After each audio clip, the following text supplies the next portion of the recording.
Assalamualaikum warahmatullahi wabarakatuh dan selamat pagi teman-teman. Waalaikumsalam warahmatullahi wabarakatuh. Kami dari kelompok 5 akan mempresentasikan hasil diskusi kami yang mengenai pengukuran dispersi data dan koefisien variasi. Yang mana kelompok kami terdiri dari saya sendiri, Devi Adinda Putri, yang kedua teman saya Uli Mananda, yang ketiga Irnawati dan Marka Mujimani. Di sini yang pertama slide-nya. Saya akan menjelaskan apa itu pengukuran dispersi. Jadi pengukuran dispersi itu yang pertama, penyebaran penyimpangan adalah perserakan dari nilai observasi terhadap nilai penyebarannya, nilai rata-ratanya. Yang kedua, pengukuran dispersi adalah pengukuran seberapa jauh penyimpangan nilai-nilai data dari nilai pusatnya atau rata-ratanya, atau bagaimana penyebaran suatu kelompok data. Jadi kesimpulannya itu bahwa pengukuran dispersi adalah metode untuk menggambarkan bagaimana suatu kelompok data itu menyebar terhadap satu pusat data. Dan kedua, pengukuran dispersi. Pengukuran dispersi data didasarkan pada dua pertimbangan. Yang mana pertimbangan pertama itu pengukuran tendensi sentral yang termasuk mean, median, dan modus. Hanya memberikan informasi yang terbatas. Yang kedua, pengukuran dispersi penting digunakan untuk membandingkan penyebaran dua atau lebih distribusi data. Selanjutnya pengukuran dispersi data juga berdasarkan besar kecilnya penyebaran kelompok data dibagi menjadi dua, yaitu kelompok data homogen, yang mana di dalam homogen ini terdapat penyebaran data relatif kecil. Yang kedua, jika seluruh datanya sama, maka disebut kelompok data tersebut homogen 100%. Yang kedua, kelompok data heterogen, yang mana di dalamnya penyebaran datanya relatif besar. Data agak bervariasi. Di sini terdapat ada 4 kelompok data. Yang berwarna kuning ada urutan datanya 10, 30, 50, 70 dan 90. Yang di sebelah sana ada yang berwarna biru, kelompok datanya yang pertama 30, 40, 50, 60 dan 70. Yang di sebelah sini ada kelompok data homogen, yaitu kelompok yang pertama 50, 50, 50, 50 dan 50. Yang keempat yang berwarna merah, kelompok datanya yang pertama ada 10, 20, 40, 80 dan 100. Keempat kelompok data mempunyai rata-rata hitungan yang sama, yaitu X sama dengan 50. Selanjutnya akan dijelaskan oleh teman saya Uli Mananda.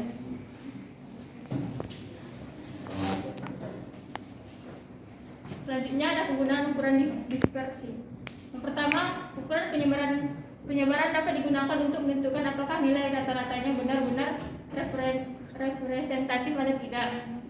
Apabila suatu kelompok masker.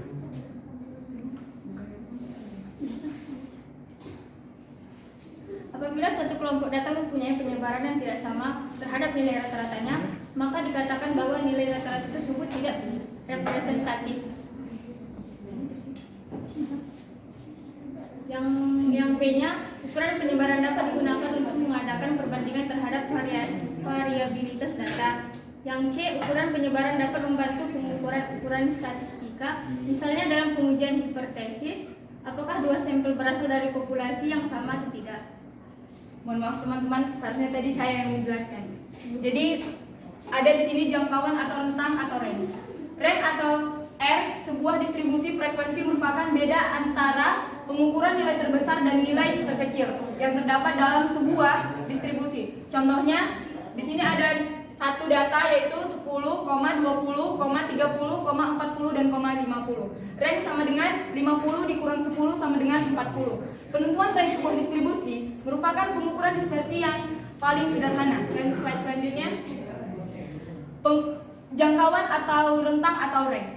Kelemahannya hanya ditentukan oleh dua nilai observasi. Yang pertama, jika pada data terdapat nilai ekstrim, rank akan memberikan gambaran yang variasinya yang kurang benar. Contohnya misalnya, ada di sini data 40, 42, 45, 47, 47, 48, 49, 49, 50 dan 100. Rank sama dengan 100 dikurang 40 sama dengan 60. Slide selanjutnya. Jangkauan atau rentang atau range. 1. Rentang atau R nilai jarak. Selisih antara nilai tertinggi X, XT dan terendah atau XR dalam suatu distribusi data sangat dipengaruhi oleh nilai ekstrim. Rumusnya R sama dengan XT kurang XR. 2. Rentang antara kuartil atau rak. Median didefinisikan sebagai nilai yang membagikan seluruh rentang nilai menjadi dua bagian yang sama. Kuartil didefinisikan sebagai nilai yang membagi seluruh rentang nilai menjadi 4 bagian yang sama. Selanjutnya akan dijelaskan oleh teman saya Uli Mananda. Selanjutnya ada rentang antar kuartil. Rentang atau kuartil ialah selisih antara kuartil ketiga dengan kuartil pertama dengan rumus rak sama dengan kuartil ketiga dikurang kuartil pertama.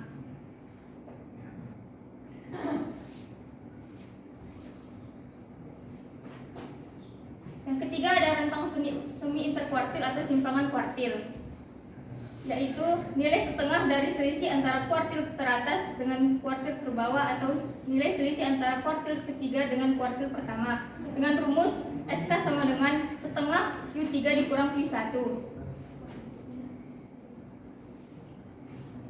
Contohnya, yang pertama ada sekelompok data 12, 13, 15, 17, 18, 22, dan 24. Yang ditanya, yang pertama rentang antar kuartil, dan simpang kuartil. Yang kedua, apakah ada data pencicilan?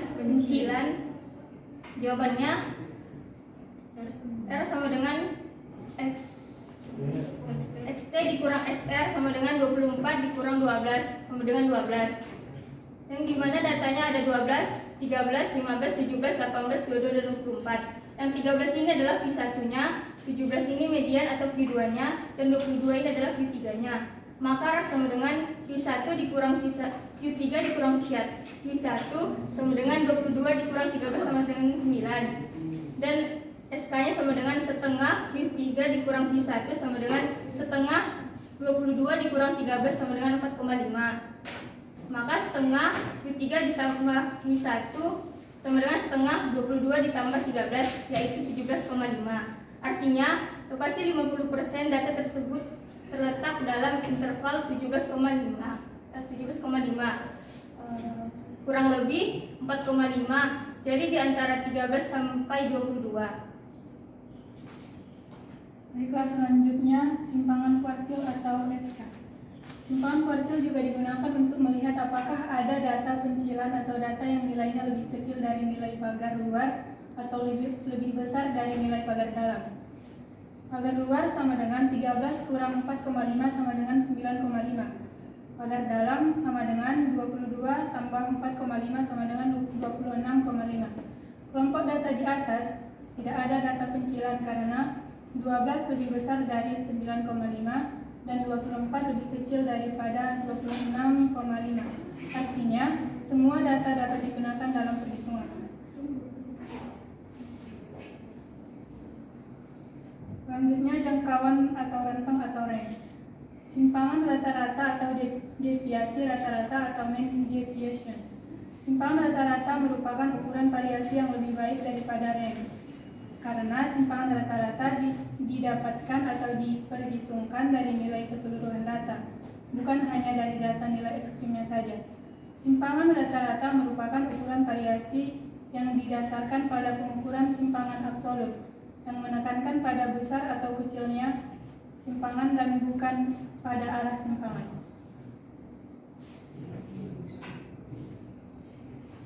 Simpangan rata-rata merupakan suatu simpangan nilai untuk observasi terhadap rata-rata, dan simpangan rata-rata adalah jumlah nilai mutlak dari selisih semua nilai dengan nilai rata-rata dibagi dengan banyaknya data.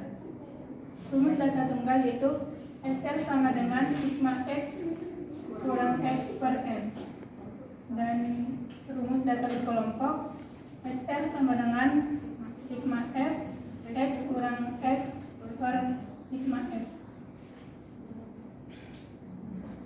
Contoh simpangan rata-rata data tunggal: X 7, 5, 8, 4, 6, 10, jumlahnya 40, dan XI kurang X 0,3, min 1,67, 1,33, min 2,67, min 0,67, 3,33 dan jumlahnya 10. Jadi N sama dengan 6 dan X1 sama dengan 40 per 6 sama dengan 6,67.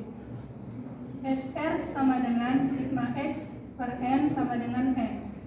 SR sama dengan 10 kurang per 6 sama dengan 1,67. Selanjutnya akan dijelaskan oleh Marker. Selanjutnya saya menjelaskan tentang contoh.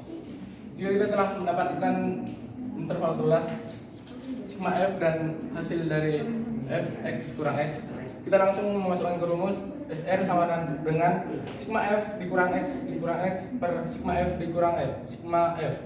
Hasilnya SR sama dengan 998,76 per 60. Hasilnya dapat diketahui 16,646.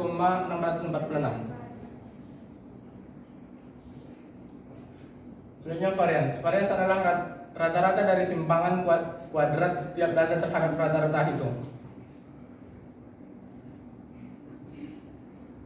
Rumusnya kita ketahui sigma X dikurang sigma X pangkat 2 per N atau N sigma X pangkat 2 kurang sigma X per pangkat 2 per N. Dan tunggal sigma X pangkat 2. Selanjutnya data berkelompok rumusnya sigma X pangkat 2 per F per pangkat 2F per N pangkat 2F per N dikurang X pangkat 2. dikurang X pangkat 2N sama dengan sigma F.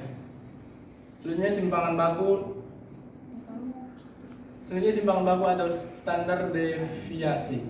Simpangan baku deviasi baku sering dengan untuk menyatakan derajat dispersi atau penyebaran atau Culbertson.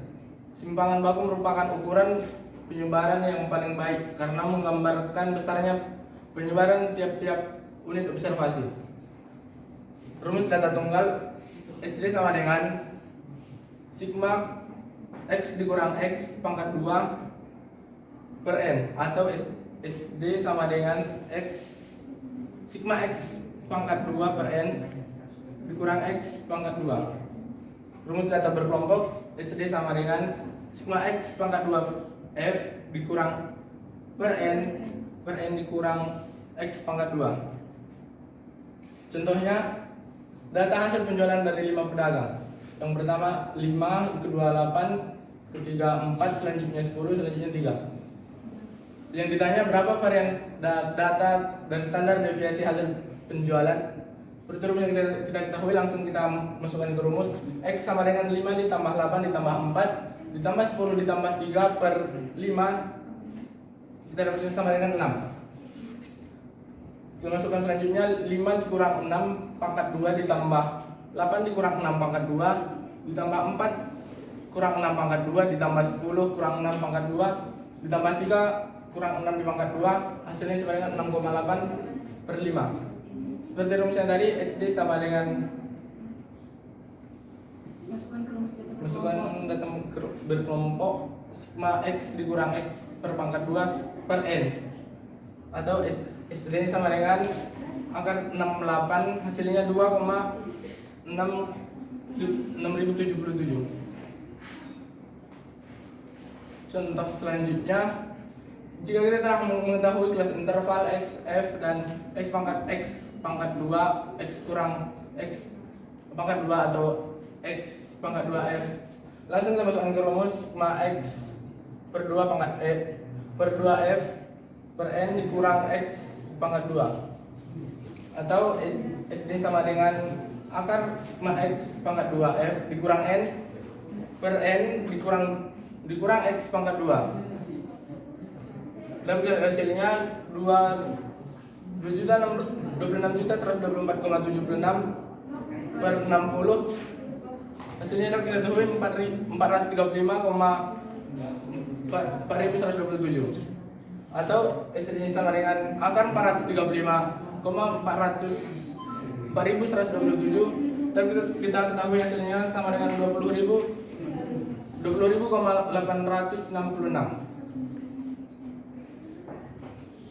Koefisien variasi dapat kita artikan yang pertama varians dan standar deviasi mengukur variasi atau dispersi secara absolut atau satuan dan interpretasinya jelas dan hanya dapat melihat dispersi atau set kumpulan data. Selanjutnya koefisien variasi atau disimpulkan dengan KV digunakan untuk mengukur dispersi secara relatif dan digunakan untuk membandingkan dua set atau lebih dari kumpulan data.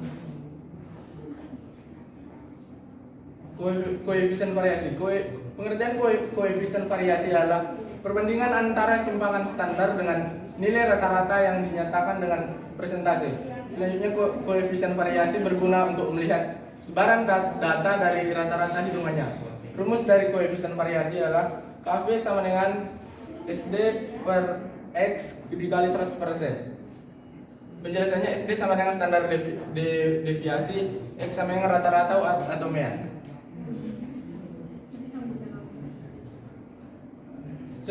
Yang ini contoh dari koefisien variasi. Ada dua jenis barang dijual di pasar dengan data sebagai berikut. Barang A harga rata-ratanya 35.000 per kilogram dan standar deviasi 1.000 per kilogram. Barang B harga rata-ratanya 15.000 per kilogram dan standar deviasinya 600 per kilogram. Yang ditanya tentukan apakah harga barang A atau B yang lebih bervariasi. Jawabnya langsung kita buat rumus. Koefisien variasi A sama dengan 1000 dikali 35.000 dikali 100%, hasilnya sama dengan 2.085%. 2,85%. Dan koefisien variasi B rumusnya dapat langsung masukkan ke rumus 600 per 15.000 dikali 100%, hasilnya sama dengan 4%. Koefisien variasi B lebih besar daripada koefisien variasi A. Maka dapat kita ketahui harga barang B lebih bervariasi daripada barang A. Baiklah teman-teman, itulah hasil presentasi kami. Jika ada teman-teman yang ingin ditanyakan, silakan bertanya. Kami menerima 4 pertanyaan.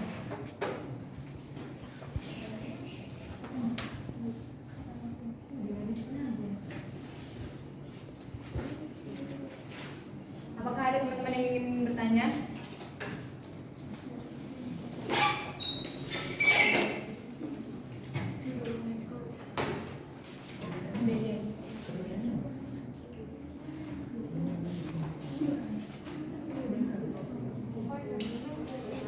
Tiga. Saya Isika ingin bertanya kepada kelompok ini. Saya ingin bertanya, kapan kita menggunakan koefisien variasi? Terima kasih.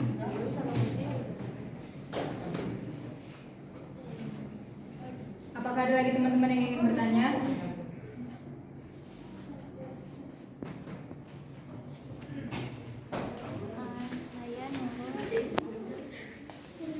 Saya Nurul Panjaitan ingin bertanya kepada kelompok 5.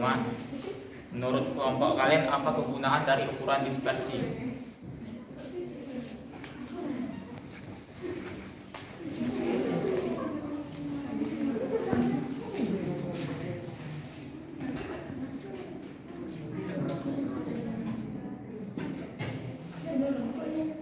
Saya ingin bertanya, mengapa perlu mengetahui ukuran dispersi pada suatu data?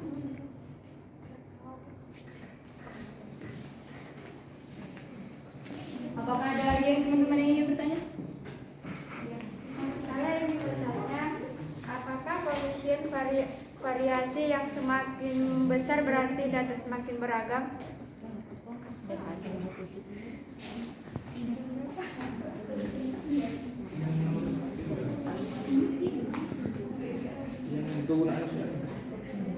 Empat aja. Baiklah teman-teman, kami akan menjawab pertanyaan dari teman-teman semua. Yang pertama, ada pertanyaan dari Tulus. Apa sih kegunaan dari dispersi? Jadi, seperti yang kita ketahui, dispersi itu digunakan saat dalam suatu data, kita itu untuk mencari nilai rata-rata dari suatu data berkelompok, apakah nilai dari rata-ratanya itu bersifat representatif atau tidak. Jadi, jika di dalam suatu kelompok data itu nilai rata-rata tidak representatif, maka itu dinyatakan bahwa nilai rata-rata itu tidak akurat dan mewakili apakah data-data itu benar-benar real atau tidak. Jadi bagaimana Tulus, apakah jawaban saya bisa dimengerti? Bisa dimengerti. Terima kasih Devi.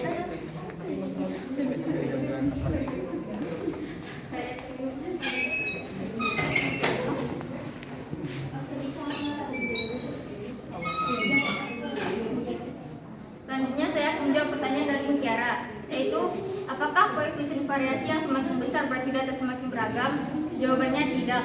Karena semakin kecil koefisien variasi maka data semakin homogen atau seragam.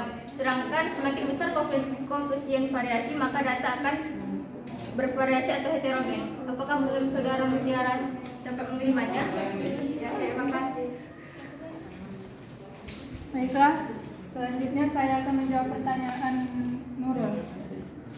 Mengapa perlu mengetahui ukuran dispersi pada suatu data? Karena pengukuran dispersi dapat digunakan untuk menentukan apakah nilai rata-ratanya benar-benar representatif atau tidak. Dan apabila suatu kelompok data mempunyai penyebaran yang tidak sama terhadap nilai rata-ratanya, maka dikatakan bahwa nilai rata-rata tersebut tidak representatif. Apakah saudari Nurul dapat menerima jawaban dari saya? Selanjutnya saya akan mencoba menjawab pertanyaan dari Sika. Pertanyaannya, kapan kita menggunakan koefisien variasi? Koefisien variasi berguna untuk mengamati variasi data atau sebaran dari rata-rata hitungnya. Dalam pengertiannya, jika koefisien variasi semakin kecil, datanya semakin seragam atau homogen. Sebaliknya, jika koefisien variasinya semakin besar, datanya semakin heterogen. Apakah Jessica dapat menerima jawaban dari saya?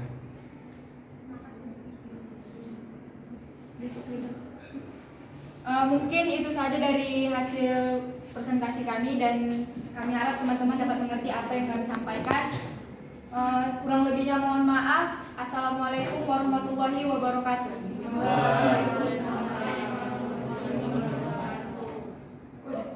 Kesimpulannya belum. 3. Jadi kesimpulan dari presentasi kami, pengukuran dispersi itu adalah untuk menentukan apakah nilai rata-ratanya benar-benar bersifat representatif atau tidak. Apabila suatu kelompok data mempunyai penyebaran yang tidak sama terhadap nilai rata-ratanya atau heterogen, maka dikatakan bahwa nilai rata-rata tersebut tidak bersifat representatif. Yang kedua, koefisien variasi. Koefisien variasi itu digunakan untuk melihat sebaran atau distribusi data dari rata-rata hitungannya. Semakin kecil koefisien variasi, maka data semakin homogen atau seragam. Sedangkan semakin besar koefisien variasi, maka data semakin heterogen atau bervariasi. Sekian dan terima kasih.